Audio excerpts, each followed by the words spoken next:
भाजपा के बाद अब कांग्रेस भी चाह रही है कि उनकी भी नैया पार लगाने के लिए एक बाबा आए और वो बाबा आशीर्वाद दे और सत्ता की दहलीज तक उन्हें पहुंचा दे।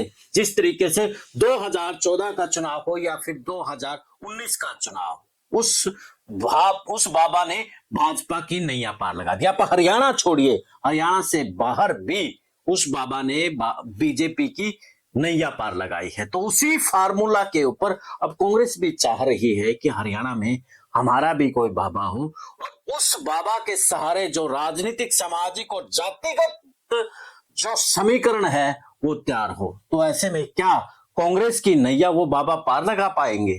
ये सवाल इस वक्त हरियाणा की राजनीति में गूंज रहा है। और जब से हरियाणा के अंदर बाढ़ से उस बाबा के भक्तों ने कहीं मदद की है, उसके बाद उसका गुणगान गा रहे हैं। तो क्या कुछ उसका जातिगत समीकरण के साथ में जो सामाजिक और दूसरे जो समीकरण इस वक्त तैयार हो रहे हैं, क्या वो कांग्रेस के लिए फायदा करेंगे या फिर नुकसान करने वाले हैं?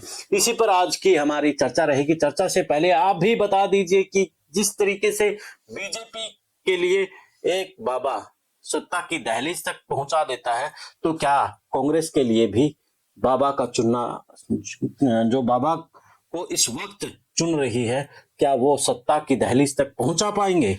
कमेंट में आपकी राय जरूर दीजिएगा। चैनल को फॉलो, शेयर और सब्सक्राइब भी कर लीजिएगा। सभी को नमस्कार, राम राम। मैं आपके साथ कुलदीप खंडेलवाल और आप देखना शुरू कर चुके हैं द इनसाइडर न्यूज। और आज हम बातचीत करने वाले हैं हरियाणा की राजनीति में बाबाओं का रोल। 2014 के चुनाव में जब बीजेपी का डामाडोल स्थिति थी, उस वक्त एक ऊपर से कॉल आती है, यानी कि बाबा के आश्रम से कॉल आती है कि अब की बार बीजेपी की नैया पार लगानी है।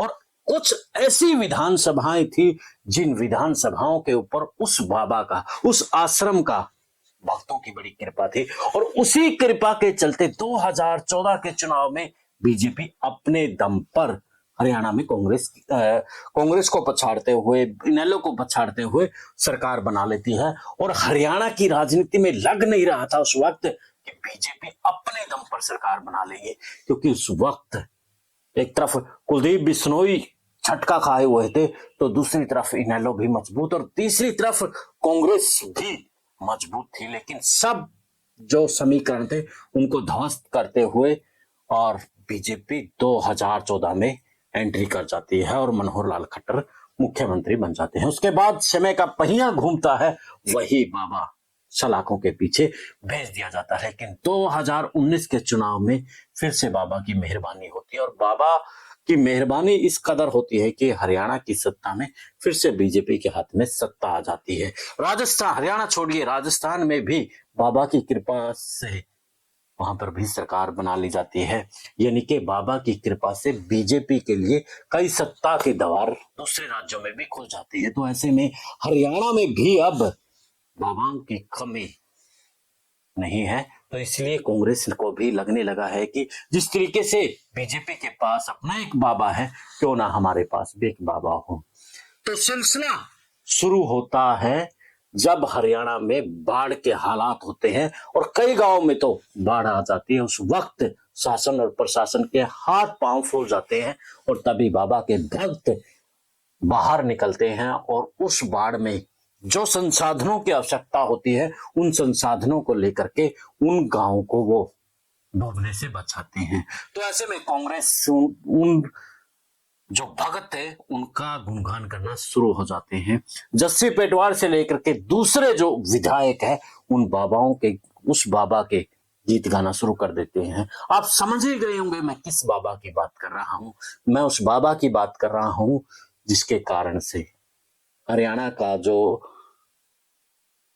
शासन प्रशासन था वो हिल गया था, जिसके कारण से बच्चे, बूढ़े और महिलाएं अंदर कैद हो गई थी, जिसके कारण से पूरा प्रशासन और शासन नेशनल और इंटरनेशनल मीडिया के निशाने पर आ गया था। आप समझ ही गए होंगे बरवाला स्थित सतलोक आश्रम के जो बाबा थे रामपाल दास, जो कि एक जेई से अपना जीवन शुरू करते हैं, यानी कि वो एक सरकारी कार्यरत होते हैं, उसके बाद फिर वो बाबा बनते हैं।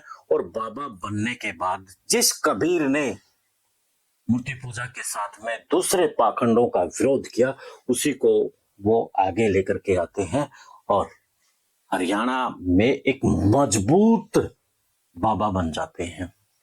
तो अब उसी बाबा के सहारे कांग्रेस अपनी नैया पार लगाना चाहती है और इसके पीछे जो राजनीतिक गणित के साथ में जो जातिगत गणित है, सबसे पहले तो वो समझने वाला है।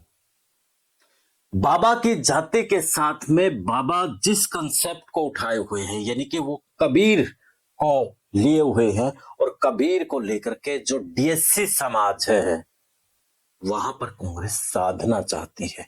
यानी कि आप समझिए कांग्रेस के गणित को, किस तरीके से जो लोगों की भावना है उस भावनाओं के साथ में, यानी कि सभी पार्टियां करती है, लेकिन अब कांग्रेस को लेकर के इसलिए है क्योंकि कांग्रेस अब इस पैंतरे को अपना रही है, अपनाने की कोशिश कर रही है।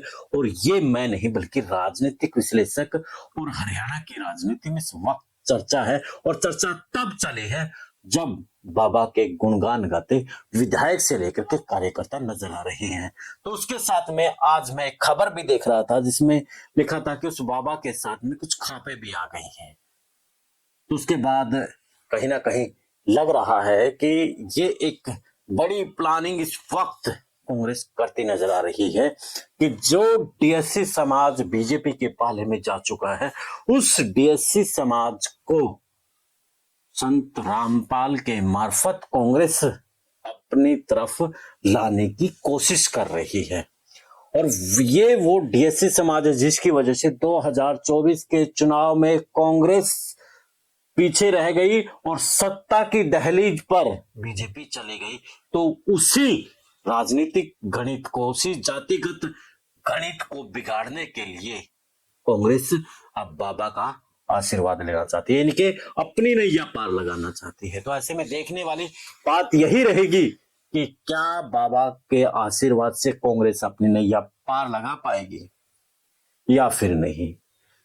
तो देखने वाली बात यही रहेगी कि ये बाबा कांग्रेस के लिए कितना फायदेमंद रहने वाला है। लेकिन अतीत के झरोखे, अतीत में भी अगर हम जाएं, जब भूपेंद्र सिंह हुड्डा मुख्यमंत्री थे तब क्रोंथा आश्रम में एक बड़ा कांड होता है, और जो भूपेंद्र सिंह हुड्डा सीएम थे वो आर्य समाज की विचारधारा से थे, और जो संत रामपाल अपने आप को संत कहता है वो आर्य समाज का घोर विरोधी था। आर्य समाज बाबा जो स्वामी दयानंद है उसको लेकर के, उसके सत्यार्थ प्रकाश को लेकर के जिस तरीके से तोड़ मरोड़ करके उसकी विचारधारा को पेश करता था, वो आर्य समाजियों को अखर रही थी। तो ऐसे में बड़ा कांड उस वक्त रोहतक के क्रोंथा में हुआ था, और उसके बाद दूसरा कांड बरवाला में हुआ। इनके दो कांडों के पीछे का बाबा का आशीर्वाद कांग्रेस लेने के लिए बड़ी व्याकुल नजर आ रही है। तो अब क्या उनके लिए ये आशीर्वाद नैया पार लगाने वाले होगा, नहीं होगा, समय बताएगा। फिलहाल आप भी कमेंट करके बता सकते हैं कि क्या बाबा के सहारे कांग्रेस अपनी नैया पार लगा देगी। चैनल को फॉलो, शेयर और सब्सक्राइब करने के साथ कमेंट करना मत भूलिएगा साथियों। इजाजत, फिर मिलते हैं एक नए मुद्दे के नए विश्लेषण के साथ। जय हिंद, जय भारत, जय हरियाणा।